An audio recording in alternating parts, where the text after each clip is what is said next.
Hey, I'm Skylar. If you want to show your iPhone screen on your computer, the easiest way to do it is with reflection. So if you go to reflectionapp.com, you'll see where you can download the application. Once you've downloaded it and installed it, just launch it. And all you have to do is have it running in the background. On your device, press the home button and slide to unlock. Double press the home button to bring up your multitasking tray. Now swipe to the right twice and you'll see your AirPlay icon. Tap your AirPlay icon and then tap the name of your computer. It'll immediately start streaming what's on this screen on your Mac desktop. It's really cool. Now, my iPhone is an iPhone 4, and this application doesn't work with this because it's not fast enough to stream that information.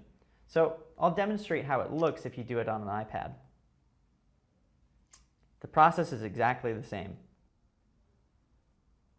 Tap AirPlay, tap the name of the computer, and tap mirroring.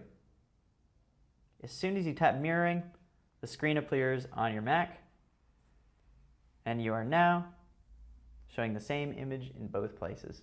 So if you have to demonstrate something for a group of people or do a presentation, Reflection app is probably the best way to do it. Thanks for watching. I'm Skylar.